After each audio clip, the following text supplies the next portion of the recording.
mim tem uma emoção muito grande estar aqui no encontro do PNB, né? Porque o PNB foi muito importante ao longo da história, foi muito importante na minha vida e foi muito importante para o Brasil, né? Acho que talvez a gente não tenha consciência de quanto o PNB representou e representa para o Brasil, né?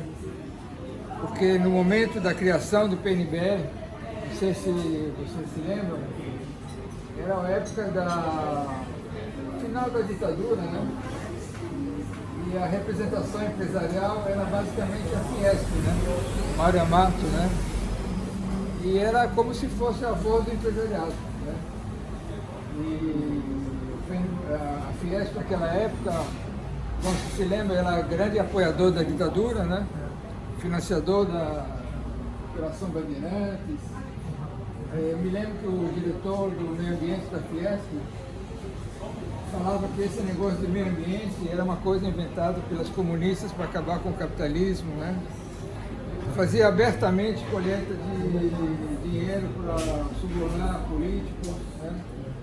E apoiar ilegalmente campanhas eleitorais, enfim, mas era a representação empresarial naquela época. E o PNB exatamente nasceu para mostrar que nem todos os empresários são dessa forma, pensam e agem dessa forma, né? Isso foi um marco muito importante que o PNB gerou muitos filhos. Hoje, muitas organizações que a gente vê sobre o Brasil, foram citadas algumas, Fundação Abrinq, Instituto Etos, esses movimentos todos, na realidade, na origem está o PNB. Então o PNB acho que merece até ser reconhecido pela sociedade brasileira pelo tudo que fez e faz pelo Brasil, porque às vezes o reconhecimento não é dado pelos pais, pelas mães, por quem gera as coisas, mas o PNB gerou muita coisa importante pelo Brasil. Mudou completamente a relação entre trabalhadores e empresários, totalmente. Não tinha diálogo nenhum, não tinha conversa nenhuma. E a gente, hoje é uma coisa normal, porque tudo que acontece hoje parece uma coisa normal, não foi normal naquela época, né? O PNB foi pioneiro nesse momento. E ser pioneiro e ser transformador não é uma coisa simples. Porque quando você quer transformar, você mexe com interesses, você causa reações.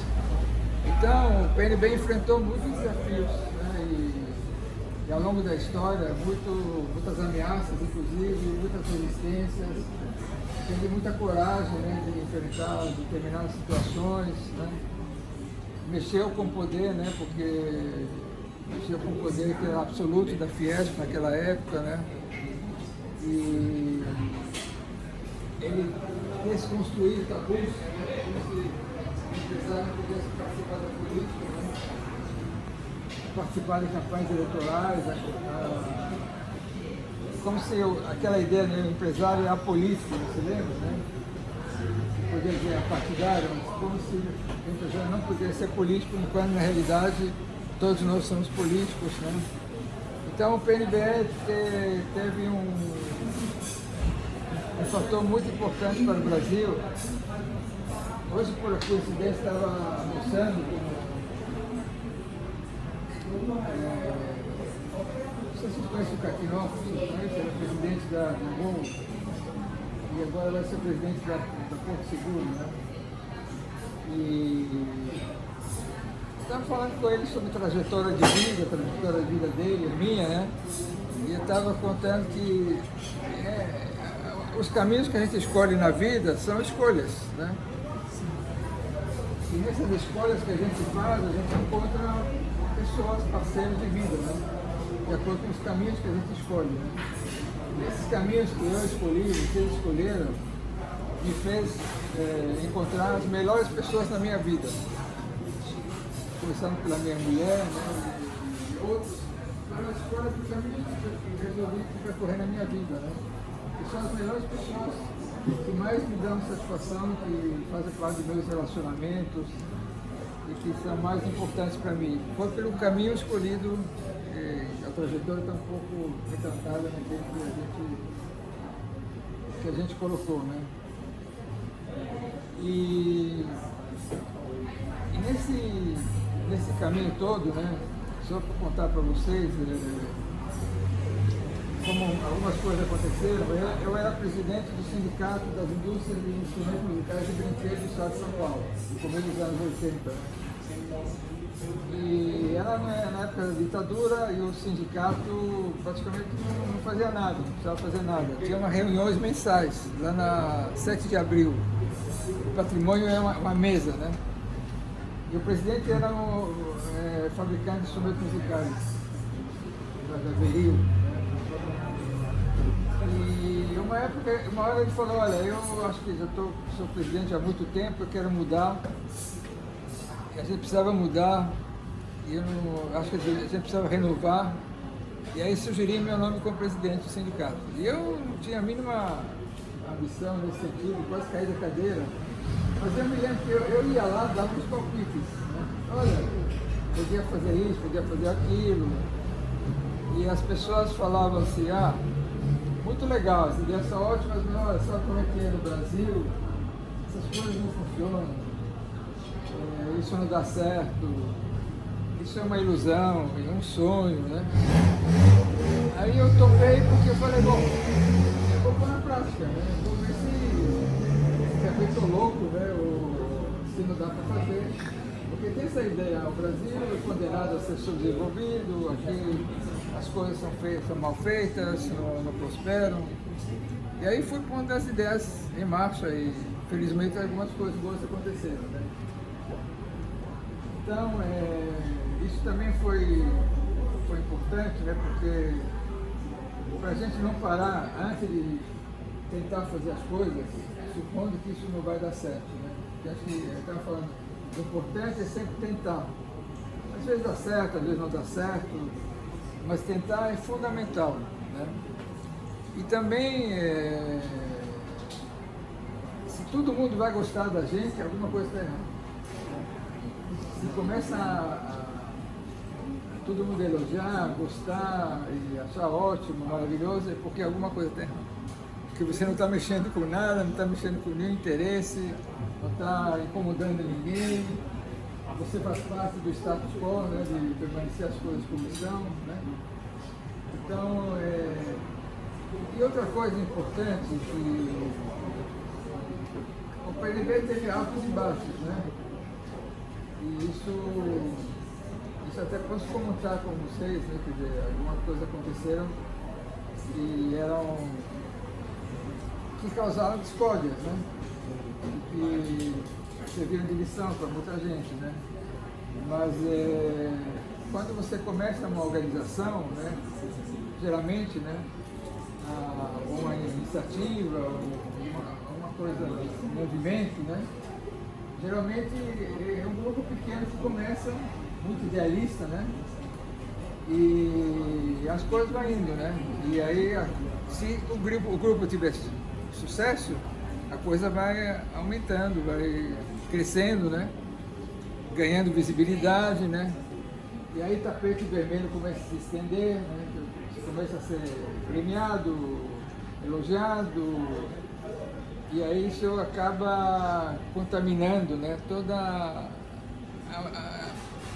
o movimento que se criou em torno de um objetivo, de uma missão. Porque a pergunta que se faz no começo é o seguinte: o que a gente pode fazer para atingir a nossa missão? O que é bom para a nossa missão? E pouco a pouco começa a se falar, bom, o que a gente pode fazer melhor para a nossa organização? E a organização passa a ser a finalidade última. E a gente abre mão e fica mais flexível em relação à missão. Né? Então, são coisas que acontecem ao longo do tempo. Né? E olhando, e na realidade, nossa missão, nosso PNB, desde o começo, isso também foi uma das coisas, porque o PNB, como ele ganhou muita visibilidade, você se lembra, né? Bastante visibilidade, começou a ser contaminado um pouco pela questão do poder, né? Você se lembra, né? Que a gente viveu isso, né? isso também é um grande risco, né, para qualquer organização, e foi um risco para o PNBL, né, quando a coisa realmente tinha disputa de poder, e aí essas são as consequências do poder, do aumento do poder, que acaba contaminando todo o resto. Né? Mas desde o começo, né, todas as pessoas que se reuniram no PNBL, todos nós, a finalidade última era melhorar o Brasil, né? Era isso, né? E a gente não estava satisfeito com a situação do Brasil. Era isso, contribuir um pouco a missão. E primeiro a gente estava trabalhando muito no mundo empresarial, né? porque pela simples razão da gente ter vindo do mundo empresarial e pela razão de que o setor empresarial é muito poderoso. E quem tem poder tem que ter responsabilidade, né? Porque a proporção da responsabilidade, ela está na proporção do poder. Quanto mais poder, mais responsabilidade você tem. Né? Então, 3, 4 anos atrás, eu fiz um artigo na Folha, não sei se lembra, sobre a responsabilidade de Israel. Eu nasci em Israel, eu sou judeu, né? E falava, olha, não sei se, não interessa muito quem tem razão, quem não tem razão, mas como Israel é o país mais poderoso da região, militarmente, politicamente, financeiramente, economicamente, ele deve ter a responsabilidade de tudo que acontece lá maior do que os outros, porque ele tem o poder. Então, a mesma coisa no Brasil, quer dizer, o setor empresarial é de longe o mais poderoso. Vocês conhecem o poder do setor empresarial. E dele depende muito das coisas que acontecem no Brasil, porque ele tem responsabilidade pelo bom e pelo ruim que acontece no Brasil. Então, começamos a trabalhar no mundo empresarial. E, olhando o Brasil, qual é a grande marca do Brasil? Né? A grande marca do Brasil. O Brasil tem muitas marcas, mas a maior marca do Brasil é a desigualdade. É a desigualdade. E é a questão mais vexaminosa, né, do Brasil, porque o Brasil é o 8º país mais desigual do mundo. O mais desigual do mundo é o 8º. Tem 7 países africanos pequenos abaixo do Brasil, e aí vem o Brasil. E ao mesmo tempo o Brasil é uma das maiores economias do mundo. Né? Uma das economias do mundo. Então é vergonhoso, né? Porque você pode dizer, bom, é desigual, mas pobre. É desigual e rico. Tem todos os recursos necessários, né, para... E se vocês atentarem, ao longo da história, as grandes lideranças espirituais, lideranças sociais, religiosas, a bandeira que tiveram que usar sempre a questão da justiça, né? Da justiça. E muitos deles, e lutar pela justiça, pela redução de igualdade, é perigosíssimo, né?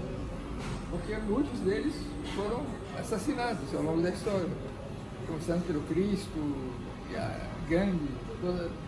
Então, porque você mexe com o interesse, você desacomoda os interesses e geralmente interesses poderosos, né? Que não querem abrir mão do seu poder. Então, está falando da história da Grow, da minha empresa, da empresa que eu tive, etc. Uma coisa que sempre me marcou é querer aprender com a história e com o passado, né? Porque isso é uma grande sacada, eu acho, porque a humanidade existe há muito tempo, né? Muitos anos. E ela produziu coisas, né? Tem uma história aí para aprender coisas que dão certo e que dão errado, né? E acho que olhar para a história e tentar extrair da história lições, acho que é uma grande sacada. Uma grande sacada. Isso para mim sempre foi assim, muito marcante, tanto na vida empresarial como na vida política. Eu sempre olhava, bom, o que dá certo, o que dá errado, o que deu certo, o que deu errado. Você não precisa copiar igualzinho, mas você precisa aprender com isso, né? E, ao mesmo tempo, tem países que deram certo, tem países que deram errado. Né? Que país que dá certo? São países que, quando você olha os indicadores, você fica com inveja, né? Indicadores sociais, indicadores econômicos, indicadores ambientais, indicadores políticos, indicadores éticos. Você olha e fala, bom, não são países perfeitos, mas seria legal, né? Viver num país como esse, né? E aprender o que aconteceu, como é que chegaram até onde chegaram. E por isso, mais ainda intrigante, que esses países, por exemplo, os países escandinavos, eram os países miseráveis da Europa no século passado. Eram países paupérrimos, né? E eu sempre me interessei em saber casos de sucesso, como é que foi, como é que não foi. E, bom, e a conclusão que, visitando, conversando, e assim, eles falaram, nós chegamos a um consenso. Como é que foi? O que aconteceu, né? Não é interessante saber como é que a Suécia, a Finlândia, a Noruega e outros países chegaram até onde chegaram, né? Para aprender, né? Porque será que a gente não pode também aprender alguma coisa com isso, né? E eles chegaram à seguinte conclusão, né? Que qualquer coletivo humano, pode ser o PNDE, pode ser a família, pode ser a cidade, pode ser o país, coletivo humano, para dar certo, pode ser a equipe de futebol, pode ser a escola de samba, é fundamental que a relação entre as pessoas seja harmoniosa. Isso é a chave do sucesso de um coletivo humano, relações harmoniosas. E o que causa a desarmonia é a injustiça, a sensação de injustiça, a desigualdade. Então, isso pode ser quando você tem um condomínio de luxo, todo mundo paga o condomínio, aí você descobre que você paga mais que os outros, tem uma injustiça, acabou a harmonia. Passa pelo conflito. E aí, ele chega, bom, para a gente ter sucesso como país, como coletivo humano, temos que construir uma sociedade que seja a menos desigual possível. E aí nós pusemos em marcha uma agenda, um sistema fiscal tributário progressivo, uma representação política que seja um espelho da sociedade. O Brasil tem metade de mulheres e metade de negros. O Supremo Tribunal Federal, o órgão máximo da justiça, tem 10 homens brancos e uma mulher branca. Totalmente na contramão, né? Só para dar um exemplo. E assim por diante. Então, e colocando a questão da redução da desigualdade como eixo central do país, porque esse é o chave do sucesso. E por isso a gente chegar até onde chegamos. Isso eles falaram. Eu estava em 2014, passei 6 meses em Harvard e foi o primeiro-ministro da Noruega fez uma palestra. Bom, foi humilhante, né? Os dados que ele coloca, né? Licença maternidade, não sei quanto tempo, licença paternidade, tudo aquilo que aqui no Brasil fala que isso ia levar o Brasil à bancarrota. E aí uma coisa interessante que ele falou, a Noruega tem petróleo, né? Mas eles não gastam dinheiro do petróleo, eles colocam num fundo, chama fundo soberano, um fundo de reserva, mas eles não gastam dinheiro do petróleo. E aí ele falou o seguinte, né? Sabe por que eles não gastam dinheiro do petróleo? E aí ele pôs um mapa, mostrando o mapa de países produtores de petróleo, todos com altíssima desigualdade. Esse Brasil, Estados Unidos, país mais desigual que os Estados. Ele falou o seguinte, se a gente tivesse usado o dinheiro do petróleo, a gente ia ficar mais rico. Ia se apoderar dessa riqueza aqueles que têm mais poder político. Isso aí ia ameaçar a nossa preservação da desigualdade. E isso é fatal para nós. E a gente não quer usar dinheiro para não correr o risco de aumentar a desigualdade. Só para dar um exemplo. Então, eu acho que se tem alguma coisa, outra coisa também importante, história de vida, né? Meus pais eram judeus, né? Viviam na Polônia nos anos 30. E o Hitler era altamente transparente. O Hitler não enganava ninguém. Ninguém pode dizer que ele enganou as pessoas. Ele disse exatamente o que queria fazer, já começou fazendo, pôs em marcha aquele que ele prometeu que ia fazer, então ele era transparente absoluto, né? E aí meus pais achavam coisa boa, mas não vai acontecer. Falamos, temos que sair daqui porque... E aí eles foram para Israel. E eu estou vivo por causa disso, porque da família deles, eles falaram, olha, vem aqui, a família, não, isso não vai acontecer, isso é papo furado, ele fica falando, demagogo, nunca, isso não vai levar. Bom, não sobrou praticamente ninguém. Né? Então uma coisa também de estar atento aos sinais, né? Atento aos sinais. Estava com a minha mulher em março, na Argentina, na casa de um amigo que é altamente politizado, ele ajudou a desenvolver a Associação da Pessoa na Argentina, empresarial, Pedro Tara, não sei se é alguém. E ele tem uma casa perto de Bariloche, já convidou a gente para passar uma semana lá, né? E eu falei para ele, Pedro, pelo que eu conheço da situação da Argentina, pelo que eu estou vendo, vem um outro Bolsonaro aí. Eu falei, não, imagina isso. Não, Pedro, todas as condições são dadas para vir um outro extremista aí. E ele falou, não, aqui não tem ninguém, mas não tem ninguém que pinta aí que vai... Ah, tem um tal de Milei, não tem nenhuma chance, por exemplo, ele tem grande chance, eu não conheço Milei, não conheço o nome dele, esse cara tem grande chance. Olha como está a Argentina, que esquenta na política, corrupção, crise econômica, pobreza, desigualdade, é um terreno fertilíssimo, né?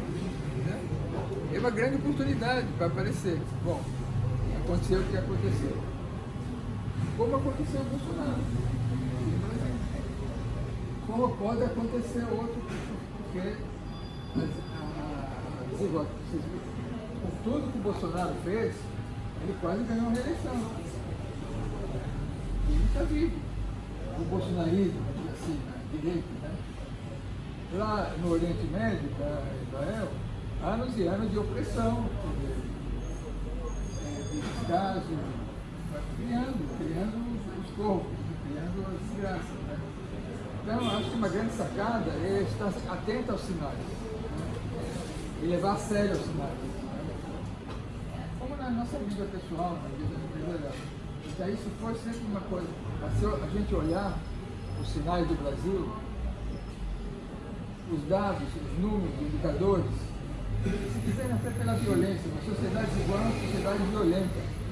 Tem um livro, acho que recomendo a todos. O livro Por que a desigualdade, uma desigualdade interessa para todos, chamado O Nível. Não sei se eu já falei para vocês desse livro. Esse livro é muito didático, né? Por que a desigualdade causa e por que a gente tem que prestar atenção para reduzir a desigualdade. Mas os dados estão aí. O que se mata no Brasil, muito mais que na guerra da França, muito mais que nas guerras pelo mundo. Né? Não sei se vocês viram no Jornal Nacional, acho que foi essa semana, sobre a questão do esgotamento sanitário, produção de vida,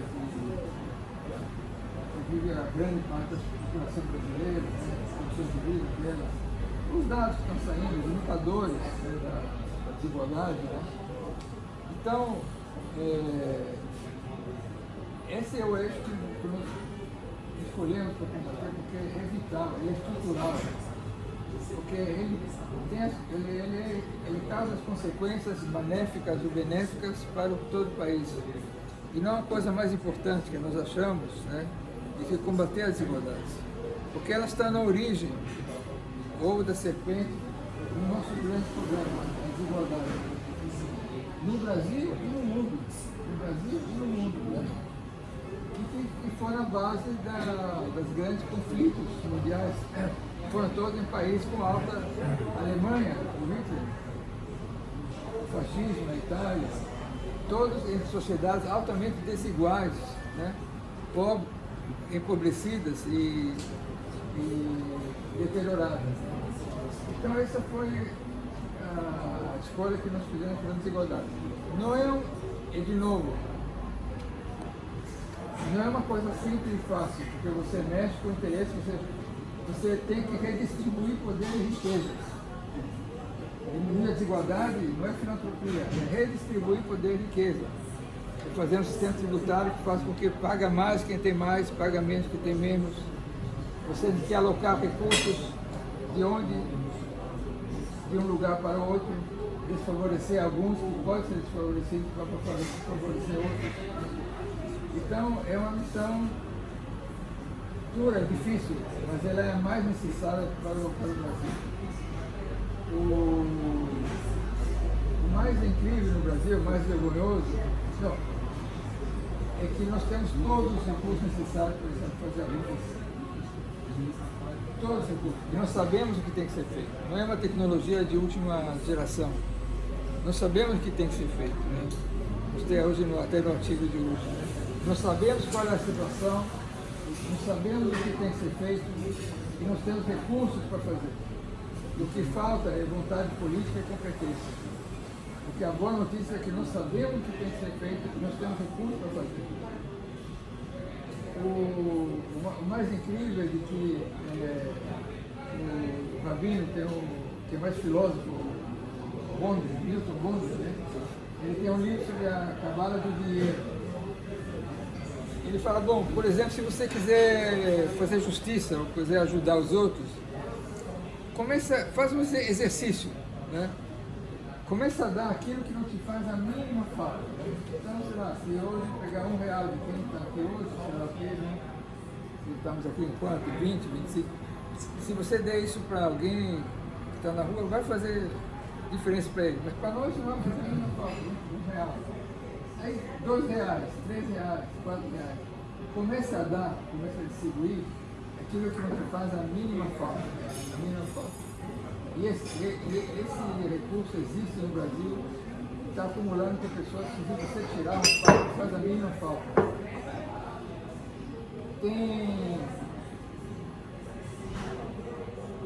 O Lula está falando de movimento mundial de combate à desigualdade, né?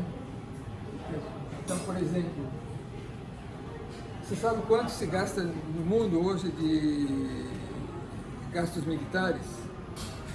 Gastos militares hoje são 2 trilhões e 100 bilhões de dólares, 2 trilhões e 100 por ano. Então, se você taxar 20%,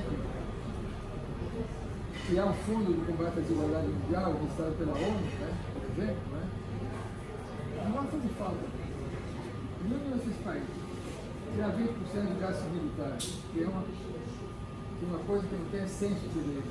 O que se gasta militares e o que se gasta para combater a fome e a pobreza. Né? Então o dinheiro existe. É onde está existindo. E mais incrível de tudo é que no Conselho da Segurança da ONU, né, onde 5 países têm um poder absoluto, né,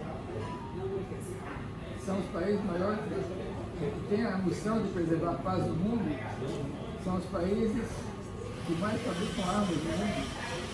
Essas guerras vão aumentar os lucros dos fabricantes de armas em muito, né? Então, apontar o dedo para as incoerências, mostrar os problemas, os caminhos, e mostrar as possibilidades, acho que é muito didático e acho que é muito mobilizador. Né? Então, a tentativa que a gente está, todos nós estamos tentando fazer, né? Porque não dá sentido aquilo que a gente faz aqui no Brasil, né? E eu penso que a gente está fazendo aqui. Então, espero que, com poucas palavras, essas reflexões todas que a gente está fazendo, vão ser úteis, né? E, de novo, agradeço super. Para mim é muito emocionante estar aqui com você, porque o PNB me faz relembrar muita coisa, muitos momentos, e realmente eu rendo homenagem a vocês que estão pegando essa tocha, né, e continuam empenhados e se reunindo e conversando e tentando,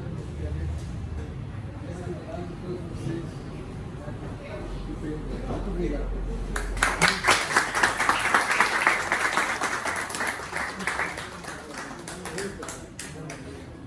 Vou falar uma frase que eu não esqueço até hoje, que é o seguinte: a gente não pode perder tempo atrás, não pode perder o poder de se indignar com a desigualdade e tudo mais. Eu acho que você não perdeu esse poder, você continua um guerreiro, né?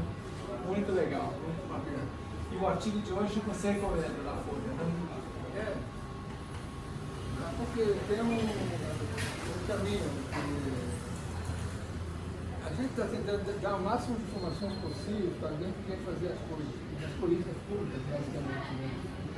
Esse é um caminho para você trabalhar com indicadores, é a hora da verdade. Né? Então, a Fundação Abrir, com ética, indicador é a hora da verdade. Né? Quando você realmente, como a saúde da gente, né? Quando você vai e olha para os indicadores. Então, a desigualdade tem indicadores, tem caminhos, sabe o que tem que ser feito, né? Tem que mobilizar a vontade política. Vamos trabalhar juntos. Muito obrigado, André. Boa pizza, pessoal. Posso falar um negocinho para você aqui, um minutinho? Ô Ded, você sabe que a gente está na era da inteligência artificial. Vocês conhecem a Luzia? Alguém conhece a Luzia aqui? Não ouviram falar da Luzia? A Luzia é a inteligência artificial do WhatsApp. Eu passo para vocês o contato depois. Se você usa no próprio WhatsApp a inteligência artificial, uma das muitas que existe aí. Enquanto você estava falando, eu fiquei conversando com a Luzia aqui e perguntei uma coisa para ela. Quais são os 10 países mais desiguais do mundo?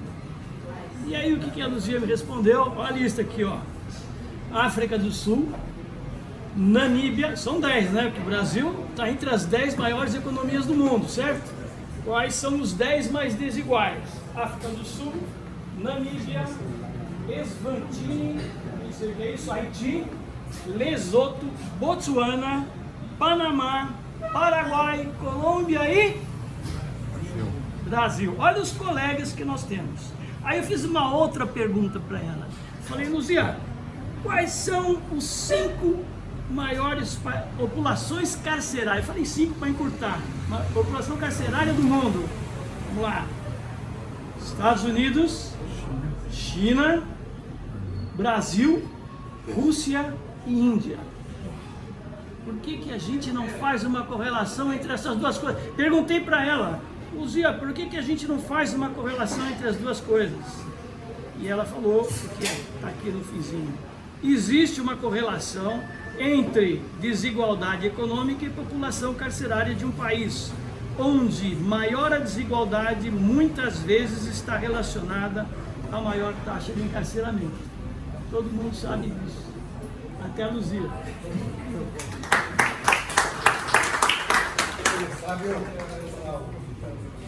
Continua gravando? Acho que já dá um stop. Como é